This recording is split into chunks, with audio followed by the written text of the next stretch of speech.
Dibuka mic-nya, Ukti.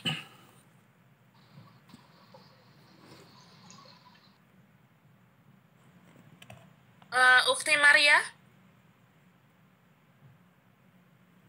Dibuka mic-nya, Ukti. Tadi dia bisa buka. Oke. Assalamualaikum, Kakak Maria. Halo. Ya, assalamualaikum Kakak Maria. Assalamualaikum warahmatullahi wabarakatuh. Waalaikumsalam warahmatullahi wabarakatuh. Waalaikumsalam warahmatullahi wabarakatuh. Ya, boleh diceritakan tentang Kakak Mu'alaf sebelumnya biarawati ya? Ya, tahun 2016 saya masuk Islam. Oke. Tafadol, Ukti. Jazakallah. Udah kembali ke fitrahnya. Ini saya nggak harus buka kamera kan ya? Nggak harus. Cerita aja. Jadi salam kenal buat semuanya. Kak Melani, Ustaz Buya, Kak Filipus, Pak Beni, Kak Blender, Ko Leo, Pak Juni. Iya. Pak Juninya kemana ya? Ada Pak Juni di bawah. Iya, tiba-tiba sinyalnya merah. Ada Ya. Dilanjut aja dulu, Ukti. Silakan. Ya. Orang tua saya tuh orang tua yang demokratis ya. Maksudnya mama saya Islam, bapak saya Katolik. Namun mama saya udah berusaha mengajak bapak saya masuk Islam. Namun bapak saya nggak bisa ngejalanin agamanya sehingga beliau berpindah lagi ke agama semula.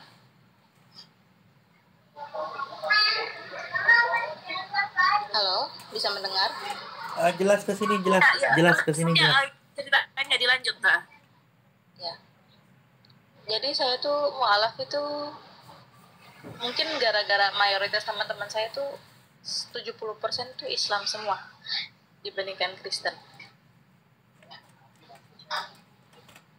Jadi orang tua saya kan cerai tuh, nggak bisa kan, ibaratnya hidup dua agama itu nggak bisa kan. Islam juga melarang untuk melakukan hal itu kan. Akhirnya hak asuh anak itu jatuh di tangan bapak saya, karena bapak saya itu ya orang Medan Toba ya, itu sangat kental sekali dengan agama Katolik. Nah, setelah itu hak asuhnya sudah di tangan bapak saya disekolahkan di sana. Setiap minggu saya sekolah minggu, pergi ke gereja. Selalu sebelum tidur itu pasti rosario. Kalau enggak doa novena, pasti itu. Karena mayoritas sekolah saya orang muslim, mungkin itu akibat doa sama guru saya mungkin, jadi saya masuk Islam. Saya masuk Islam itu karena nggak sengaja bertanya kepada salah satu, dibilang ustadz kampung lah ibaratnya, karena kan lingkungan saya kan bukan lingkungan perumahan ya, lingkungan masih kampung-kampung gitu kan. Nah, beliau menyuruh saya untuk membaca Quran surat Yunus ayat 84. Saya masih ingat. Dan ini untuk Bapak Sipo, saya nggak kenal sama Anda ya. Jadi nggak usah kenal-kenal sama saya. Saya juga ada di mana, Bapak juga ada di mana. Dicuekin aja. Gitu. Dicuekin lagi aja Mbak. Cuekin aja. Nanti baca komennya, Kak. Jangan dibaca. Cerita aja. Ya. Nah, abis itu saya selalu mengajak teman-teman saya untuk kayak, ayo ikut sama saya, belajar sama-sama. Tapi saya tidak memaksa. Bahkan pernah di suatu saat saya tidak masuk Islam. Saya tuh sampai di bawah ini, saya mau nyebutnya, ya pokoknya benda yang lancip lah yang tadi Bapak Filipus ngomong.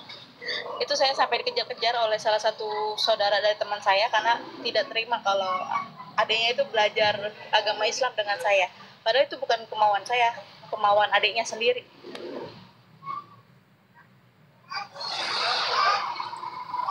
Banyak beberapa teman-teman saya yang sudah mengikuti saya, namun lebih banyak pula orang yang tidak suka dengan saya.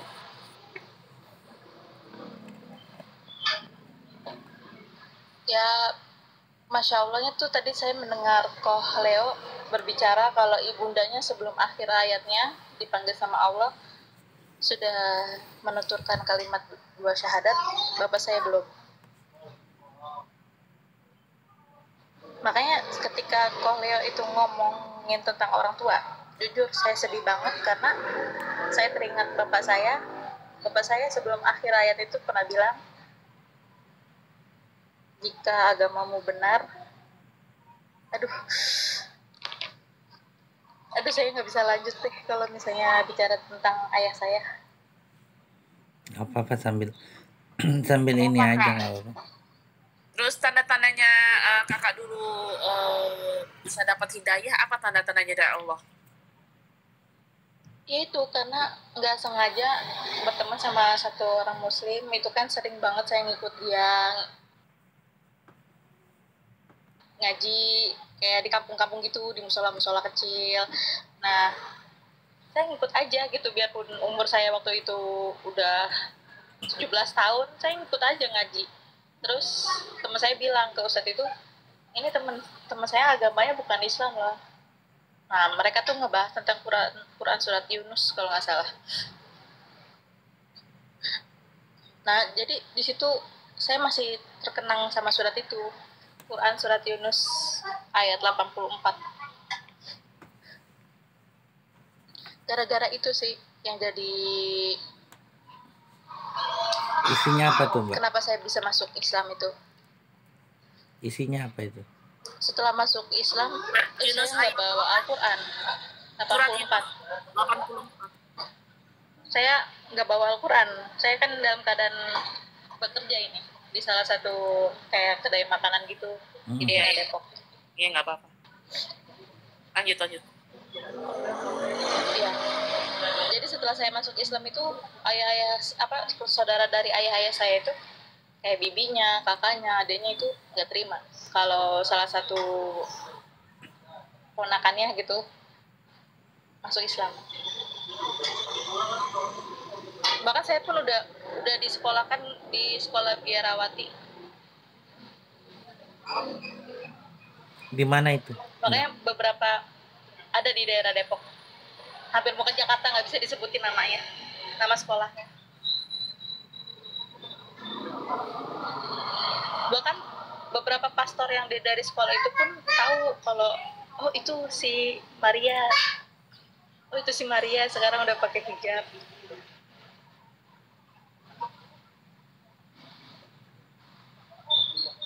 Jadi seperti itu, Kak. Berarti dari kecil tinggal di Depok ya? Kenapa? Dari kecil tinggal di Depok. Enggak, ngikut ayah saya. Kan ayah saya tuh kan kerjanya di pelayaran ya. Ayah saya tuh meninggal tahun 2021. Jadi saya ngikut ayah saya, kadang pindah-pindah dari Klender, pindah lagi ke Aceh, pindah lagi ke ini. Ikut ayah tugas aja gitu. Ya betul nih Pak Widi ini. Saya di sekitaran situ daerahnya. Ibunya Neng Maria sudah masuk Islam belum? Saya Ibu saya memang Islam. Ibu saya memang Islam. Memang Islam. Berkenalan dengan ayah saya. Ya gitu deh. Ya, ini surat Yunus 84 ya. Musa berkata, wahai kaumku, jika kamu sungguh-sungguh beriman kepada Allah, bertawakallah hanya kepadanya apabila kamu benar-benar orang-orang yang muslim yang berserah diri kepada Allah. Ya, itu. Terus lanjutannya? Oh, Kakak Maria masih kerja toh? Iya.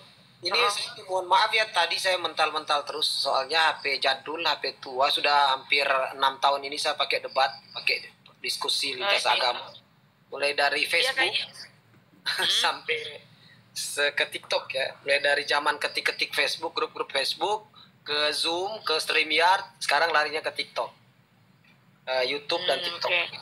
Jadi memang ini HP Iya, Kakak Maria lagi kerja, mungkin mau dilanjut dulu Bapak Filipus. Setelah itu saya mau tanya tentang ini kelanjutan Bapak Juni ini, Pak Beni gimana prosesnya? Izin. izin bentar. Ya. Buat saudara-saudara yang mualaf yang dekat ke daerah Tangerang atau Jakarta Barat, mampirlah ke tempat saya atau kita gathering, karena gini, saya Masya Allah. punya program dakwah untuk mualaf. Memang namanya Tionghoa Muslim Inspiration, tetapi intinya kita memfokuskan kepada mualaf. Dan di perjalanan ternyata bukan cuma mualaf, ternyata orang muslim yang sudah lahir muslim itu banyak ternyata yang mereka malu mau belajar karena ketertinggalan dan sudah dewasa, itu juga gabung ternyata. Jadi saya di Jakarta ini tidak bisa dikatakan single factor, tapi juga tidak bisa dikatakan banyak yang bantuin, tapi saya membutuhkan teman-teman terutama mualaf yang sudah menancap kuat keimanannya untuk membangun dakwah mualaf ini. Dan Masya kalau Allah, jauh salah. kalau di Semarang saya punya ketua regional yang luar biasa, ketua regional Tionghoa Muslim Federation. Itu berhasil membuka sekolah mualaf Indonesia yang sekarang itu siswa tetapnya sekitar 80 orang berkurikulum, dan yang nggak tetap ada karena masih ada visit mualaf dan segala macam gitu. Di sana sangat kompak. Walaupun awal-awal kita mendirikan, saya safari dakwah hampir 1 tahun lebih kali ya safari dakwah di sana. Jadi kita sambil mengenalkan TMI dan SMI, tujuannya untuk mencari donatur juga. Alhamdulillah sekarang berdiri 2 kelas dan ada donatur tetap dan tidak tetap. Alhamdulillah sudah berdiri. Nah, makanya saya mengajak untuk yang daerah Jakarta, Jabodetabek itu kita gabung, dan juga di kegiatan-kegiatan mualaf berdakwah. Kemarin alhamdulillah 2 orang bersyahadat di acara mualaf berdakwah hari Minggu tanggal 17 itu. Saya siarkan langsung di TikTok. Terus ya harapan saya sih kita bisa meneruskan langkah ini, di mana mualaf kita dibina oleh mualaf juga kayak gitu, insyaallah.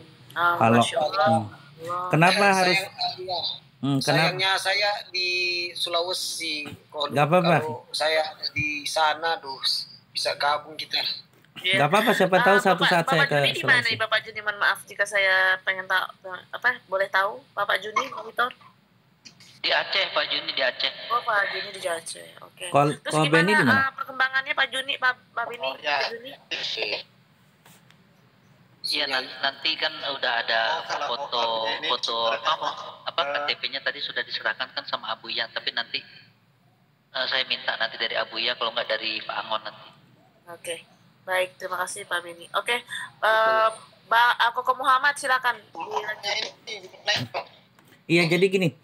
Kenapa saya ngajak para mualaf untuk berdakwah bareng?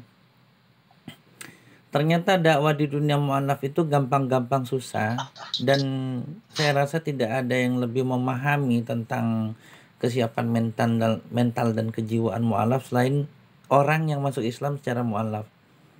Jadi memang kita sangat unik dan berbeda ketika melatih mereka, mengajari mereka.